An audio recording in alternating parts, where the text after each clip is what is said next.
working with, it's a 7% severance tax. So besides that severance tax, there are no other fees that come out of that money for the landowner. So obviously that's a very good position to be in. On the working interest side, you then have the operating costs of maintenance of the well on a monthly basis. You have the transportation costs, if there are any. You've got electrical costs for running the pumps, if there isn't any gas associated with the well that can drive the pumps. So again, depending on the depth of the well, will depend on what your barrelage or your barrels per day are, and will have a difference on how much you're paying the operator on a monthly basis, and your costs do vary accordingly. But there are, like with real estate, there are so many ins and outs of it. But what I found very interesting and why it resonated with me is that whilst I had a very good foundation of knowledge in real estate, a lot of the knowledge can be conveyed and used in the same manner for oil, and that's why I found it quite easy to transition over. Sorry, yes. Yeah. Is there a time when you invest into it, like the contracts for so many years, or you're just in there until you want to get out and then you try to figure out how to sell out? Well, again, this is where you can do both. Okay. One of the pitfalls that you have to watch out for is that promoters will come to you with a deal and they'll say, you're going to be in for $50,000, which will buy you 5% working interest. And what they won't tell you in the small print is that you've only got that for about 7 years or 10 years. Okay. At which point you're kicked out of the deal, and the working interest reverts back to the operator. Okay, that's something obviously to watch out for in the small print. However, if you've watched out for it and it doesn't exist in that contract, then you own that for as long as you want to own it, for as long as the well is in production, because obviously it's it is a declining asset, as it were. Which I might add, for tax benefits, because of that, there's what's called depletion allowance. So you get a 15% depletion allowance on your revenues per year, in compensation for the fact that it's a declining resource. Besides, there are other very good benefits. In drilling, you can have 100% write-off on all the intangible drilling assets. At the moment, I don't deal with actual new drills. There is very much, again, like the real estate market, there's things like an orphan well program, which are abandoned wells that have been shut in, may have been seized by the federal government for whatever reasons. You can pick those up for $20,000, $30,000. If you've got the right operator in place, he can get those operational for you for $10,000, $15,000, depending on what maintenance needs doing to get them operational. And those could be turning out, I don't know, 10, 15 barrels a day. You'll have your money back in 6 months easily. Mind you, today's price of oil, that has an impact on it as well. Like with anything. But,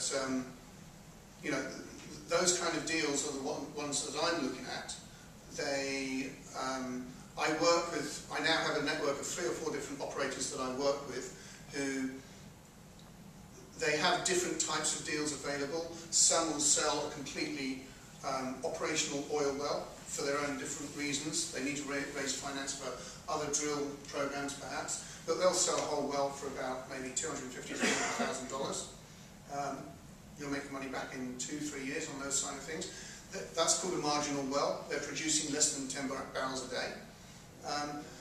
Or there could be, re-entry programs, which is an existing well that has been shut in for whatever reasons. You're going to go back in, you're going to clean it out, very much like doing a refurbishment on a house, and you're going to put it back online. And you finance that, and you take a part of the proceeds. And those kind of deals I'm more edging towards now, and I've become very much involved in those in the last 2 or 3 months. And I put 3 other investors into one deal last week. All of them put in $2.5 grand each, and they'll have their money back in about 3 months. And this deal, that particular well will probably pump for about another 10 years. Wow. So whilst they're not like houses, you don't have appreciation.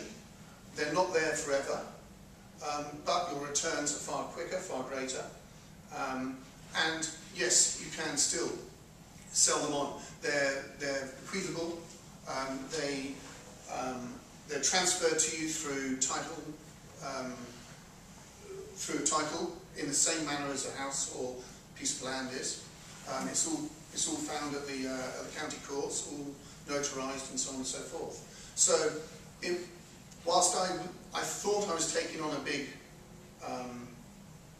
challenge in getting into that sort of thing, it was actually slightly easier than I thought, because I had a bit of knowledge from real estate, and as I keep saying, because I do stress there are a lot of similarities to it, and a lot of differences as well. How long have you been involved in this? 2 years now. Yeah, there's a difference between leasing from private owners Yeah. and from federal. Absolutely. Would you explain that? Well, with federal, they take a much bigger cut. And with federal, generally speaking, they will be looking to use much bigger operators, Exxon, those kind of guys, because the acreage is far, far bigger than what I deal with, or am currently dealing with. But federal, they're there. Those deals are there to support the counties, the infrastructures, and the governments. Okay, and therefore that's where the money is essentially going to. Okay, for private land use, it is for smaller operators, the independents, that will, however they find out, whether it be through landmen or just knowledge of the area, because there's other wells in the area being drilled and it's offset drilling that they want to do, they'll pick up certain acreages or leases created newly from landowners who were completely unaware of what's going on, and that money generated is their own money, or the revenue is for them. In the deals you've been doing in the last 2 years, has any investor lost their money? They've not lost their money, no, and there's been one deal that I got into. I haven't had the return that I expected. The speed of return has been very much slower than I expected, but I've still got the asset. It's not returning as much as I wanted. It's like taking a hit on your rental. You expected $800, but now you're getting $650. It's not producing as much as we expected or anticipated it to do so. But again, we live and learn. And but no, I can consciously say that nobody's lost their money. What is the minimum investment, and is there a projected return on your investment? Is that how it works? So they can't guarantee you a return, but they can say the projected return is X. Absolutely. And then what is the time span between when you first invest your money and you start getting a return, typically? Well, okay, so minimum investment, you'll see things advertised for about $1,000, $1,500, okay, but then things get tacked on and so on and so forth. Right now, the smallest investment I've seen and personally invested into, as I say, is $2,500, okay, and that is for a 1% working interest in a re-entry